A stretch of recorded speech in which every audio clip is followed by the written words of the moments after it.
Cat got back, did a little bit. Now we hardy, puffy, tough, do-rag and Tim's. Kinda hard to get a job back out on the block. Charge that to the game. Young girl, she grew up in a rush. Had it bad, no doubt. She don't know who to trust. Every man she ever loved only wanna crush. Charge that to the game. But it's all gravy. Hey, baby. Shots get popped, the cops shut down the party. Jeans sag low, blow smoke out of the chest. We've got a love for y'all, which y'all don't love us. So it's living in suburban, switching lanes. Spin the ball, I go in them chromey things. Yeah, yeah, yeah. Our kids and funny names. Don't hate on us, we're fabulous. Prepaid salads for local calls. Yeah. Little dogs and demons up at the mall. Good afternoon, and welcome to Expose Under the Sun, brought to you by the Detroit Native Sun newspaper. I am your guest host, Darwin Griffin, filling in for Sharon Dumas, and I appreciate you following us today again, and we look forward to you continuing to follow us and give us your support. Today, I am very honored to have I want to say the princess of the city of Highland Park. She does so much in the city of Highland Park.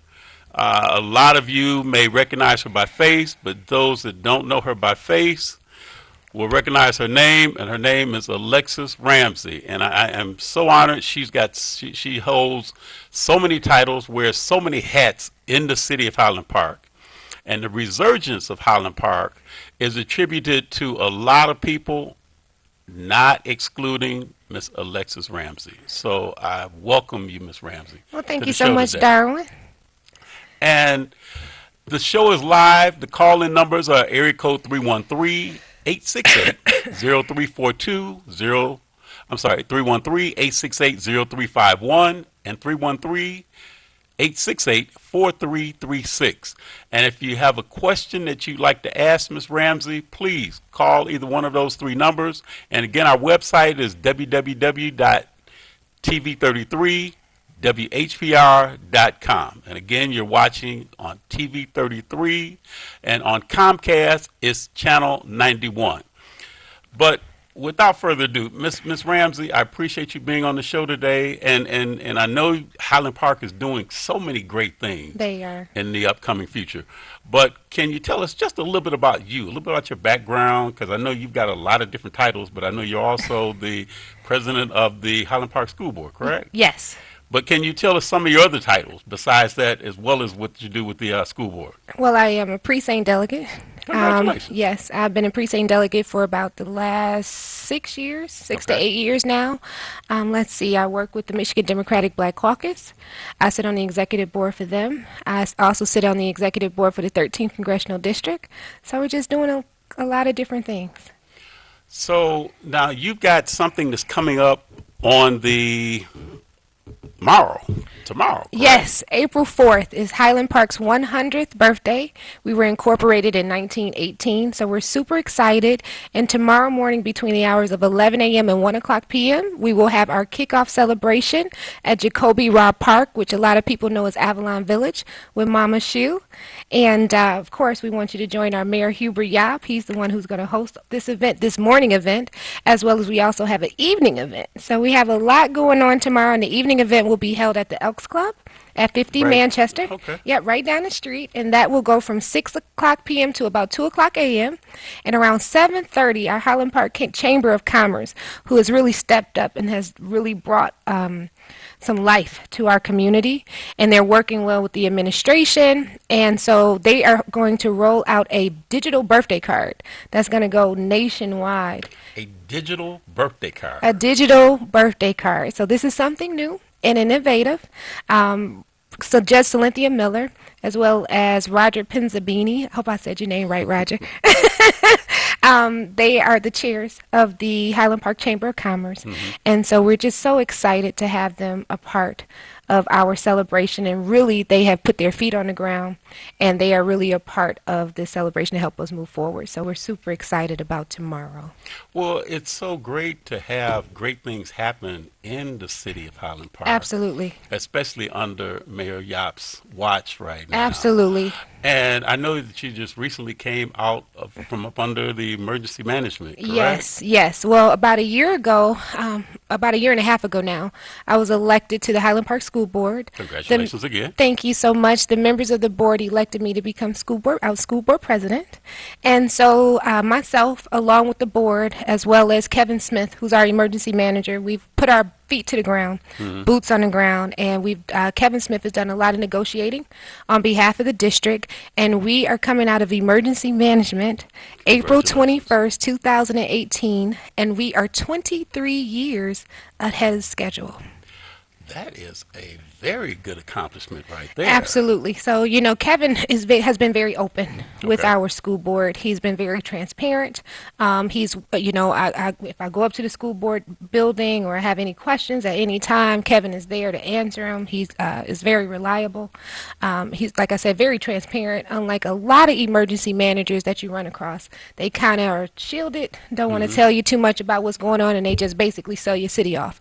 Well, Kevin came in with a different perspective, and I think that when you have someone that you can work along with as well, and you're not getting that pushback, and you're saying, look, we know we have problems, we know where we came from, we know where we want to go, but we just have to figure this out.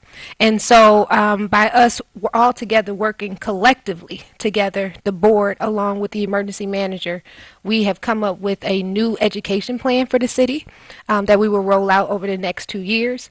We will start doing town halls. We had our first town hall about 2 weeks ago, maybe almost 3 now. The community was very happy with what they see and where we're going. And so I think that within the next 2 years, with the plan that we have, we will roll out a high school, and our high school will be back here in our city. Now, I will say we will always fight for public education. Okay. But right now we're going to stay under the charter model. But what we're going to do is ensure that now in the contract moving forward with anyone who's chartered or authorized through our board, you will have to meet certain criteria. And if you don't meet those criteria, then we will cancel your charter or your authorization. Now, when you said the charter model, can you tell what charter model is? Well, you have public school, Okay. and then you have the charter schools. And a lot of our charter schools have been failing. Okay. But what we're trying to do is say, look, we know this is not the best idea. We know this isn't public education, so-called. But we want to make sure that, because what happens is you have an authorizing board, which is the elected board of the district. And that board basically is the authorizer, and we also approve any funding and monies that go out. And then you have a charter board. And that charter board is the board that really runs the curriculum and the day-to-day operations inside of the school. And a lot of times the elected board and the charter board are divided. So what we did as a board is the current charter board has 3 members, but we wanted to make sure that we had community people involved moving forward. So the board did a resolution, and so we're going to extend that board from 3 members to 4 members, which now we will add some community people, so they're now involved in the decision making of our children and how the school is ran and how the administration is moving and those type of things. So we think that we're going to try something very different and unique, and we have to bring those scores up. I know a lot of people tend to say that, standardized testing is our kids are not able to pass those tests, but I don't believe that. I believe that if you get the right teachers, smaller class sizes, then our children will be able to achieve and pass those standardized tests, and we can start meeting at least the state average or higher. Doesn't it make it difficult, especially to try and attract good teachers to come and teach in cities like Highland Park, especially when you're trying to go and now, are there any schools in Highland Park? Because what are the remaining schools? I know the high school is closed. The high school is closed. We do have Renaissance Academy, which is currently chartered under Highland Park School District. We also have George Washington Carver. They left us about, I want to say maybe 2-3 years ago, because they thought the district was going to dissolve. And so they're currently under Bay Mills, but we are in conversations with the charter board at George Washington Carver to hopefully bring them back under our umbrella and we all work together collectively, because in our education plan, we would like to see a K through 5 in the old Renaissance Barber Academy, and then maybe do a 6 through 8 in George Washington Carver. And there are some other unique things, because you have to build the population, and you have to make sure that the kids are being taught. And a lot of times, Barber School is a little bit of a Renaissance Academy. That's what they call it now. So I used to calling it Barber because I grew up here, and that's what it was called. But you know, a lot of times kids K through 5, you know, they don't really see the optics of the school. You know, Okay. and 6 through 8, they want to go to a newer school. They want Right. to have lockers, and they want to have all these bright colors on the wall. And George Washington Carver brings that. So we think that we can increase the children that are here currently in our district if we're able to create this model and a partnership in order to grow the community. So now, the thing is that those students that were there at the high school, so now they then had to transfer to what other schools were the schools that they were able to go to afterwards? Well, let me say this. The contract that was presented about a year ago, our kids were only able to go to Northwestern High School, which was Okay. totally unacceptable. That's one of the most highest failing schools we have in the city of Detroit. And like I said, it's not the prime idea for our kids to have to go to Detroit public schools. But what we did as a board is we renegotiated that contract with the Detroit Public School Board. Now our children are able to go to any Detroit public schools. They now have access to buses. Any children who have disabilities, we will now pay for their transportation to get back and forth to whatever school it is that they're going to. They're also provided with a bus card, which they were not provided. The parents were responsible for doing those things. So, like I said, this board has really taken a look at the contracts. We've taken a look at the things that are not working, and we're working extremely hard to fix what's not working, and also put mechanisms in place in order to move our district forward.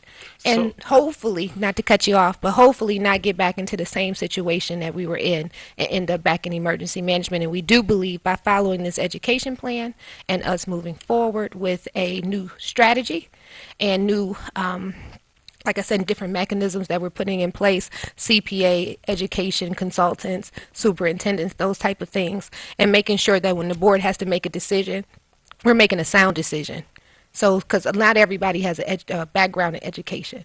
So you want to make sure that if a superintendent presents you with a $400,000 bill and say, hey, this needs to be paid, well, most boards would just approve it because you got the superintendent saying, Right. hey, but let's put a check and balance there. So let's talk to the CPA firm, or let's talk to this educational consultant that we have in place and see if this is something that we actually need. Can we get it for a lower price? Can this price be negotiated? So we're just working on a few different things. So, Alexis, so now it's great that you've got those checks and balances like that, so that way you don't fall back into that same scenario that you were in before. Because when did Highland Park first go under the emergency management?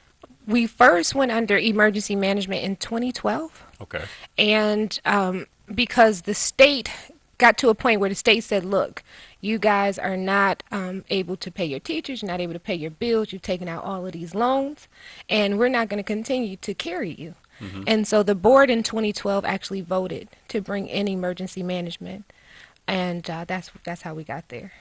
So a lot of those, so basically a lot of those teachers, because I used to counsel over there at Highland Park High School. Okay. And I mean, beautiful facility. And I was still kind of puzzled as to why they closed the school or why they didn't do something else with the school. And now, have they totally torn the school down now, or is it? Highland Park High School on Woodward Avenue is Right. now torn down. So, So, and that was a decision that was made, I believe, by the city, because the school district was carrying about an $800,000 water bill. okay. And so the previous emergency manager before Kevin Smith decided to give the city our remaining school property that we had left in lieu of paying that $800,000. And so I think the decision was made by the city council at that time to demolish the school and take it down. So that's where we are. I was a little, like I said, it was a beautiful facility. I mean, it seems like there's a lot that can go on that property right now. Absolutely. But, I'm sure that the city has other plans, for that. For Absolutely. that property right now. Well, the city did put out an RFQ RFP. RFQ. Oh, It was okay. an RFQ. Okay. And so what they're doing is they're currently taking proposals in for land development mass land development throughout the whole city. So Okay. I think that we're in the process of moving forward.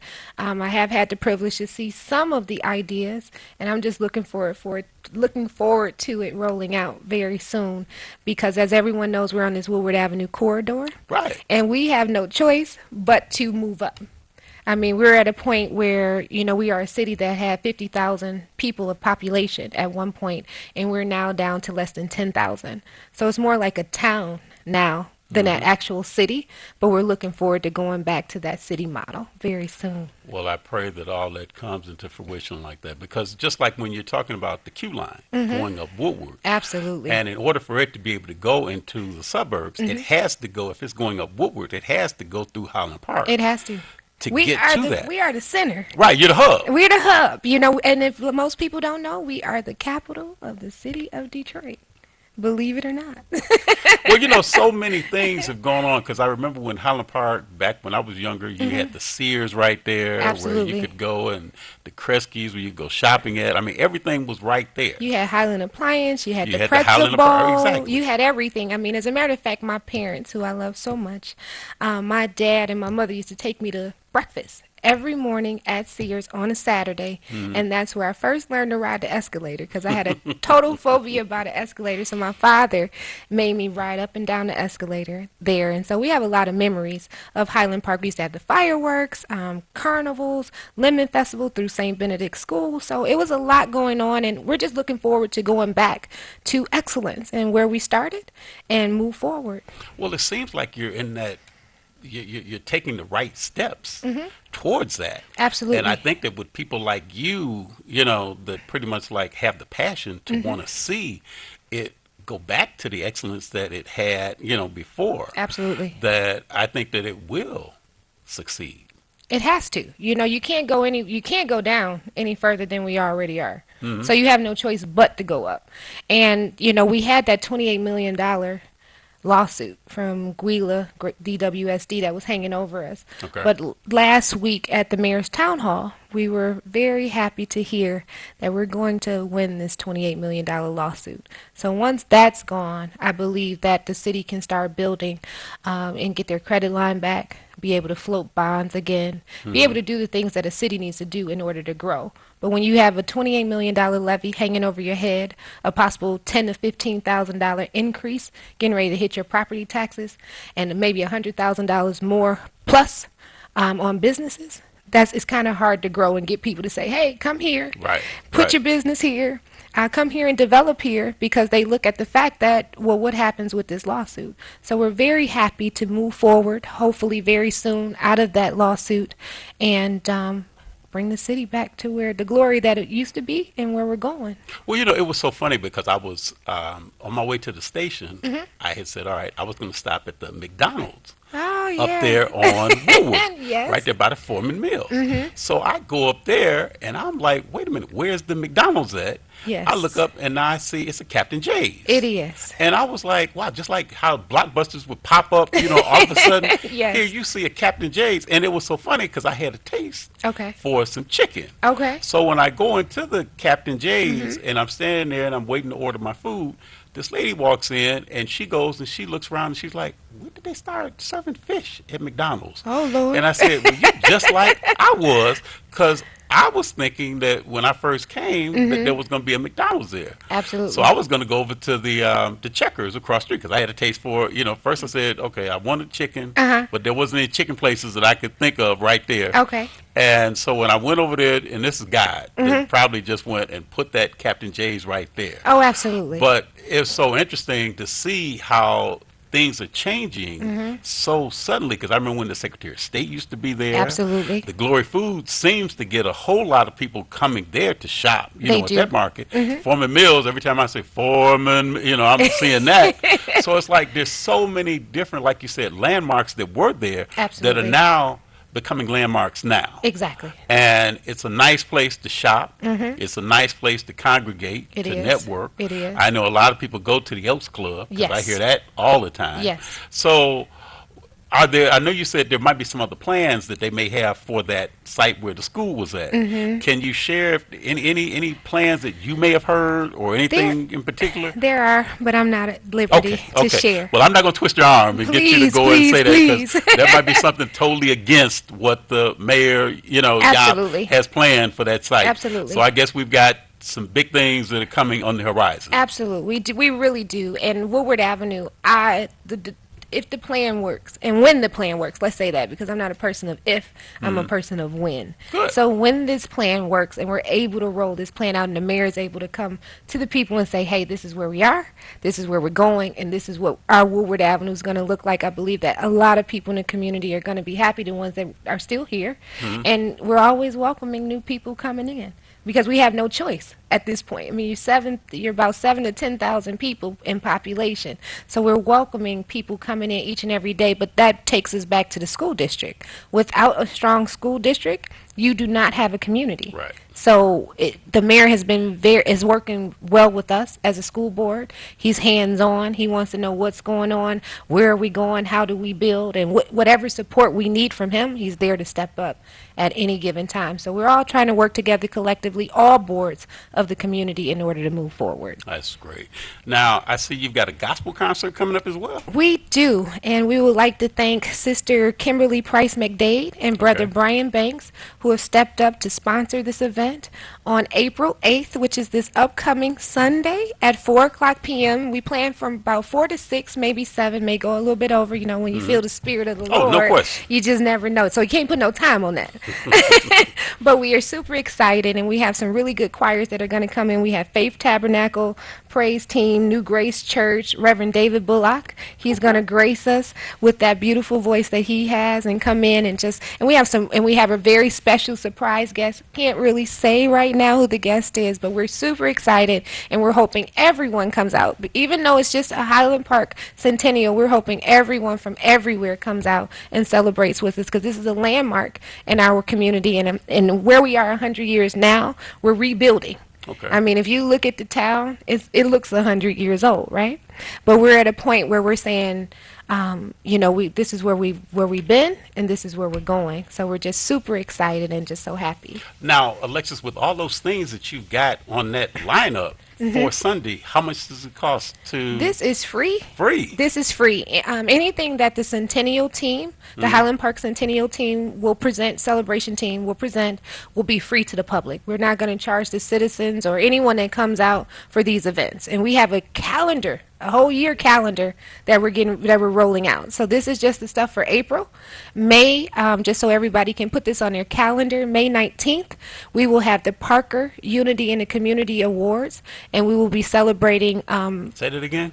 the Parker Okay. Unity in the Community Parker Unity in the Community. Awards ceremony. Say that about 3 times. There you Okay, go. great. That's a tongue twister there. Right. But that's going to be May 19th. Okay. And that will be from 11 o'clock a.m. to 2 o'clock p.m. over at our Highland Park Recreation Center. So we're happy. We're going to honor the 1975 basketball team, 1952 or 1956, I believe, basketball team as well, and some notable people that, were here in the community who made it out of the community and are doing great things Now, abroad. Did I hear that Thelma from Good Times, You did.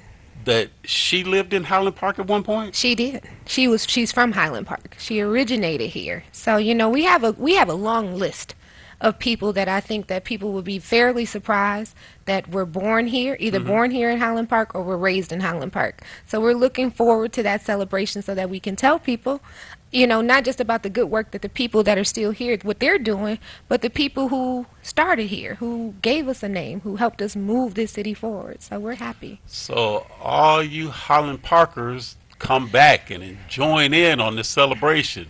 I know that Mayor Yap and I know Alexis and other, members of the city council as well as other elected officials in the city would welcome any persons that grew up or had some history in the city of Highland Park. Absolutely. We actually have Linda Wheeler. She's who co-chairs this particular event with myself. Okay. Judge Cynthia Miller, she is the vice chair of the Centennial team in the Centennial Committee.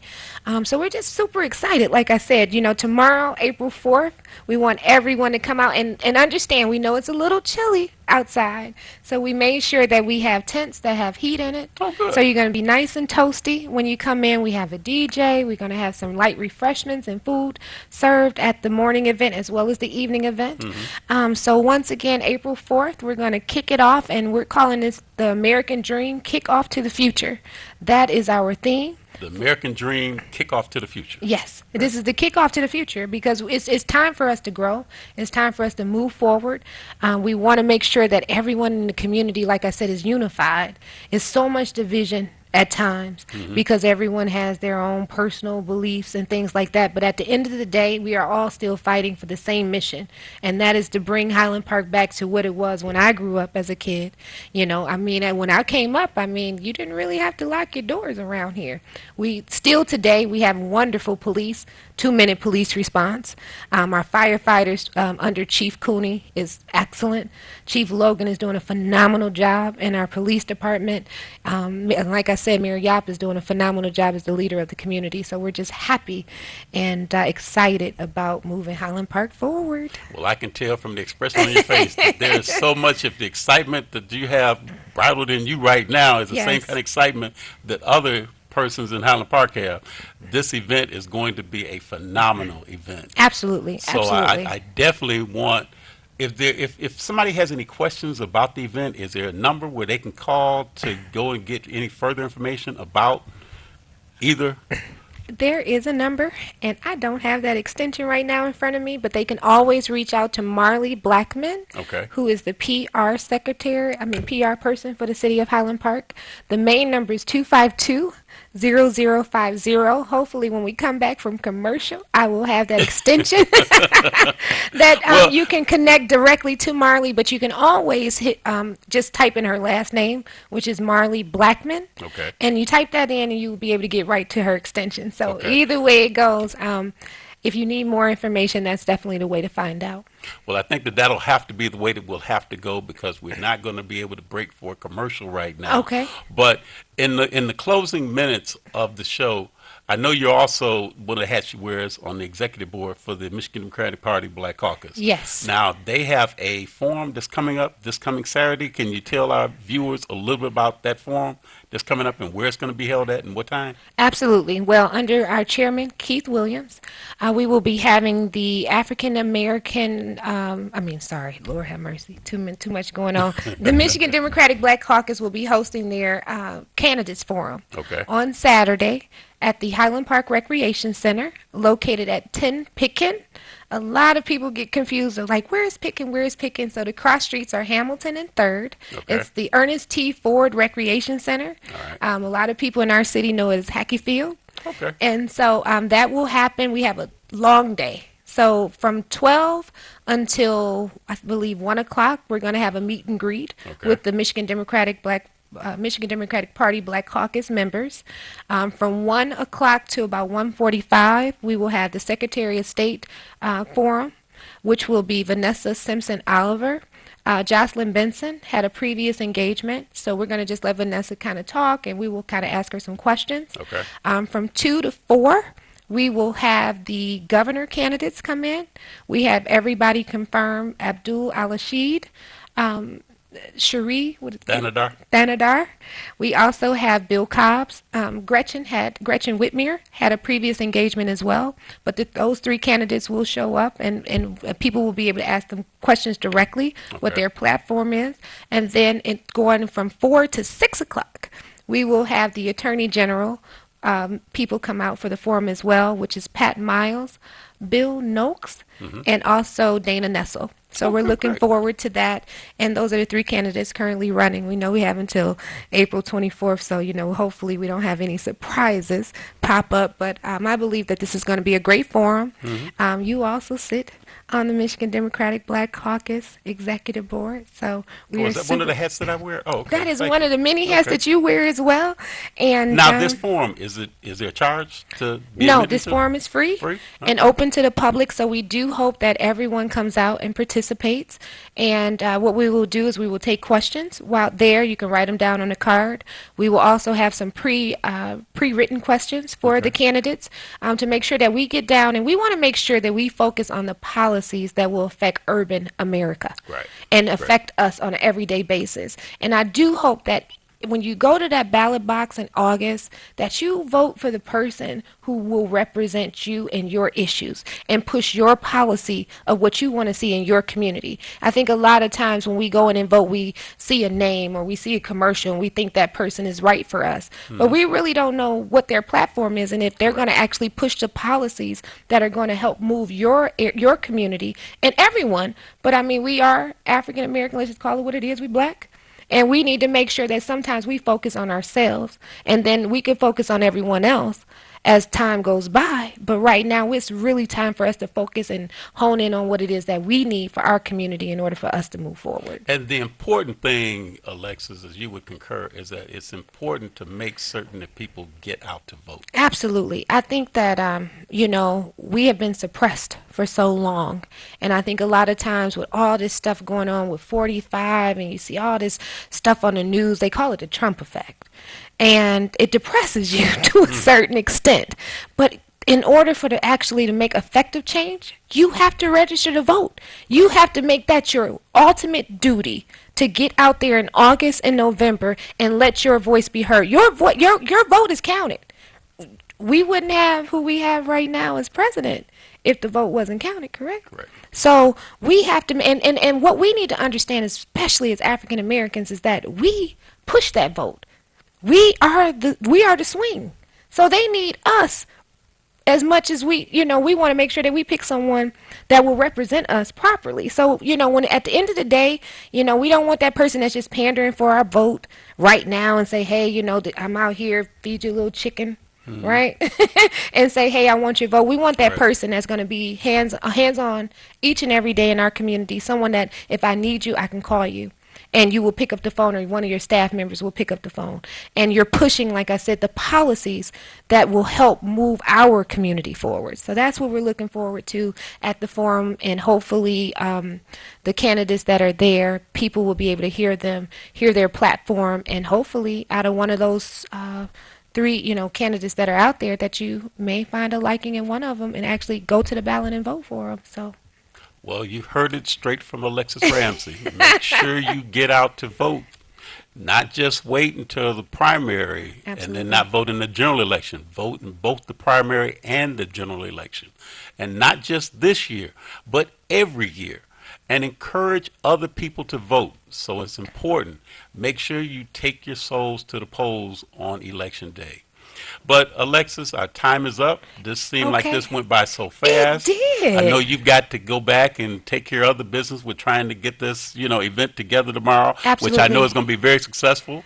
And again, just real quick, say again, where's the event going to be at? The first event, the morning event, will be held from 11 to 1 at Jacoby Robb Park at 24 Avalon, which is Avalon Village. Okay. The evening event will be held at the Elks Club from 6 o'clock p.m. to 2 o'clock a.m., but we would hope that everyone can maybe get out around 7:30 when we get ready to roll out our digital birthday card presented by the Highland Park Chamber of Commerce. And once again, we want you to come out and join Mayor Hubert Yap and everyone else in the community for this wonderful celebration and kickoff. Oh, and the one wonderful thing that I did forget to talk about is that this is our banner dedication ceremony. So we're going to have banners going along Woodward Avenue, and we're going to unveil that banner to the community to say, hey, we're 100 and we're moving up. We're on our way to the future. That's nice. Yes. That's nice.